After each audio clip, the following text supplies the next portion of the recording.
tous. Je suis Johan, l'assistant de la compagnie Orlando, qui est en train de vous préparer le spectacle Lord Hours, qui se jouera à partir du 25 janvier 2016. Et je suis avec Nathalie. Et qui se jouera où? Au Théâtre Clavel, C'est évidemment, très à 21h30, tous les lundis soirs. Pardon, ça c'est ma faute.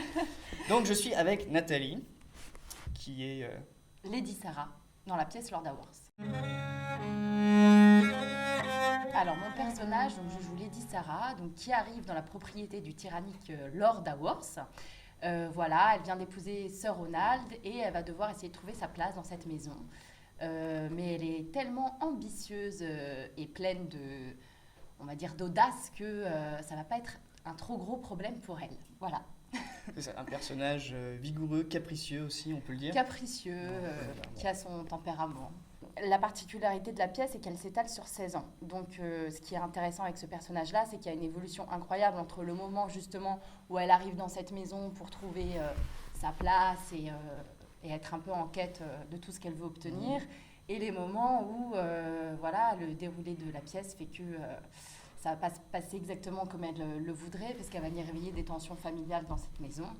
Et voilà, la pièce parle surtout de ce huis clos-là, des tensions familiales, des relations humaines qu'elle entretient avec chacun des hommes de la maison. Si tu devais, pour les spectateurs, donner ta réplique préférée de la pièce ou de Lady Sarah, comme tu veux. Alors, c'est pas facile d'en donner qu'une, parce que je suis une grande amoureuse du texte de la pièce. Mais si je dois en donner qu'une, je dirais que j'aime beaucoup quand elle répond... on lui demande si elle s'arrête jamais pour réfléchir.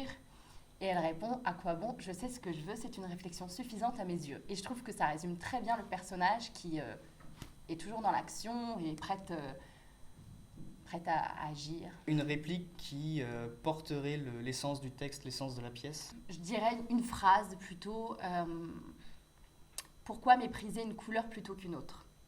C'est aussi une pièce qui pousse à la réflexion sur beaucoup de choses, le temps qui passe, la solitude, les rencontres, comment deux personnes totalement différentes finalement peuvent une fois ensemble aller très bien ensemble. Donc voilà, pourquoi mépriser une couleur plutôt qu'une autre? Elles peuvent être surprenantes une fois mises ensemble. Voilà, je dirais que c'est une réplique qui pour moi révèle beaucoup de choses de la pièce.